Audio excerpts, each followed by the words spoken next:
Olá, meu amigo administrador judicial e você que quer fazer o curso de administrador judicial. Nós estamos entrando no nosso terceiro bloco do encontro de hoje. Só para dar uma lembrada ao que nós falamos no segundo bloco, nós falamos exatamente sobre a parte essencial, que é a parte do papel do gestor e administrador dentro de uma companhia. E não esqueçam que nós fizemos a alusão da condução dessa companhia como se fosse uma grande regência, um maestro.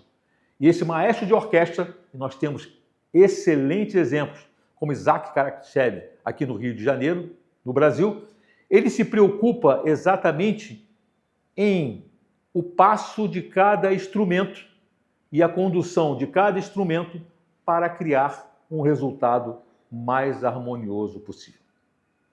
Então, o que nós estamos observando aqui?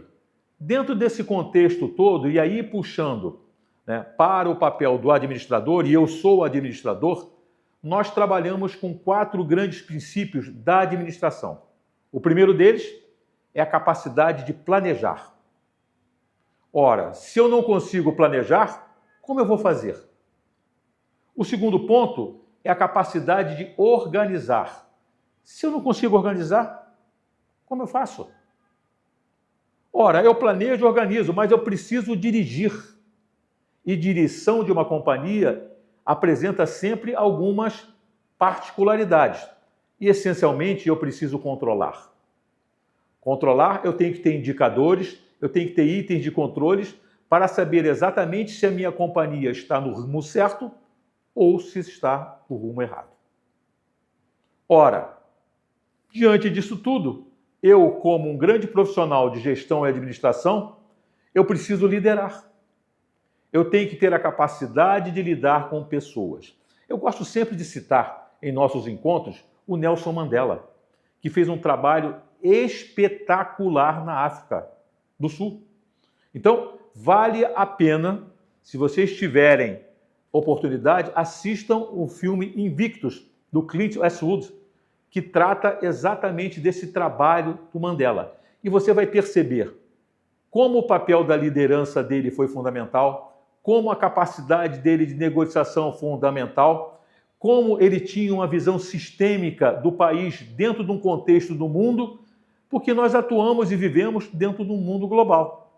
Agora, essencialmente, ele tinha uma capacidade essencial que era tomar decisões. E isso, como gestor e como administrador, você vai ser cobrado o tempo inteiro. Dentro desse contexto todo, tomar decisões, analisar, olhar as companhias, nós vamos ver que trabalhamos com 4 áreas básicas essenciais. Primeiro, a área financeira. Eu tenho que ter informações claras de que está acontecendo ou não. Eu tenho que ter informações claras sobre a área produtiva, sobre o marketing, sobre os recursos humanos. Então, eu tenho N áreas de conhecimento em que eu, como gestor, preciso ajudar. E preciso ter essas informações. É claro que o resultado desse processo todo, dessa conjugação de áreas, ele passa por uma série de informações matemáticas, humanas, filosóficas, enfim, um monte de aspectos que são importantes de virem a acontecer. Então, a gestão da prática não é só simplesmente você nomear um administrador. É interessante você perceber se aquele administrador que está sendo nomeado tem e apresenta essas características. Por quê? Porque todo esse modelo que nós estamos falando, ele faz parte de um conjunto de ações necessárias e importantes que vão integrar objetivos, planejamentos, até porque o administrador judicial tem que entregar um plano de ação adequado para que o processo de insolvência seja resolvido, de forma que ele consiga integrar todos esses resultados projetados para que venham acontecer dentro da organização.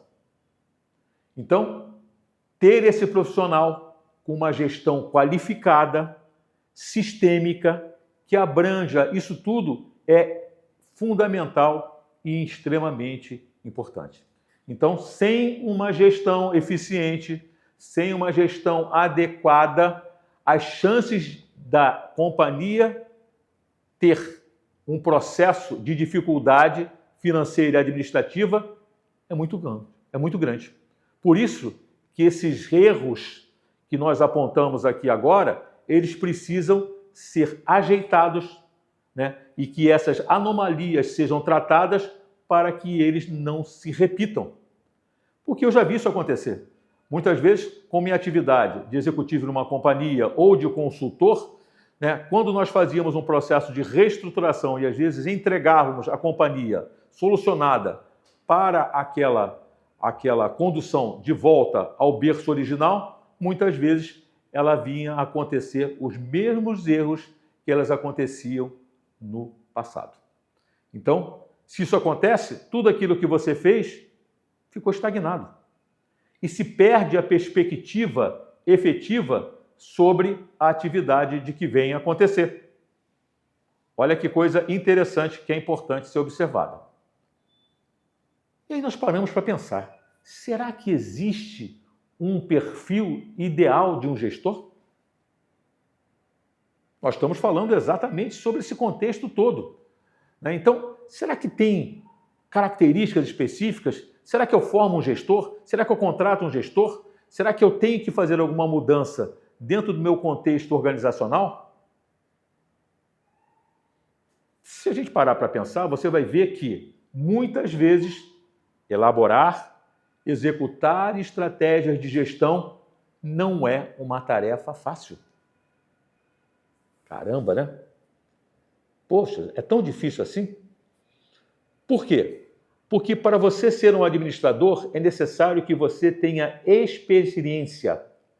O que a gente chama muito no varejo, e eu vim também na minha vida na parte do varejo, em lojas americanas, Mesbla, Líder, né, Duty Free Shopping e outras companhias, é necessário que a gente use a expressão que a gente usava muito na época, que era ter umbigo no balcão. O que é umbigo no balcão? Experiência. Quando você opera, você conhece. Quando você só sabe a teoria, você não conhece com a mesma profundidade. Por quê? Porque você não consegue aliar tudo aquilo que os materiais didáticos produzem com uma experiência profissional, tá? E aí é preciso que alguns profissionais apresentem determinadas características. Eu vou citar algumas que a gente vai falar. Primeira delas, este profissional precisa ter uma capacidade de identificação dos pontos sensíveis e problemáticos. Ele precisa definir, e aí sim, a habilidade sistêmica dele vem à tona nesse momento, quais são os caminhos, quais são as estratégias. E precisa também ter a capacidade de estipular metas que precisam ser alcançáveis. Mas quando ele determina quais as metas que precisam ser alcançáveis, ele que tem que ter uma coerência sobre aquilo que é possível e sobre aquilo que não é possível. Isso vai levar a ele a um pensamento analítico e a um pensamento estratégico. Então, ele tem que ter uma capacidade de pensar de forma analítica e estratégica. É como um jogo de xadrez. Quem joga xadrez, ou quem tem vontade de jogar, ou quem já jogou xadrez, quando você olha um tabuleiro, qual é o grande objetivo? Eu preciso conquistar o quê? O rei, adversário. E eu tenho que prever os movimentos que o meu adversário vai fazer e me antecipar a eles. O modelo estratégico passa muito por isso.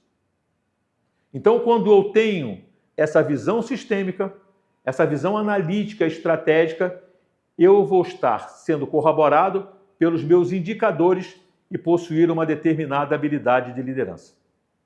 Tá? Então, nós vamos dar continuidade no outro bloco, onde nós vamos voltar a falar sobre o perfil de um gestor e quais são os pontos fundamentais para que o sucesso ocorra.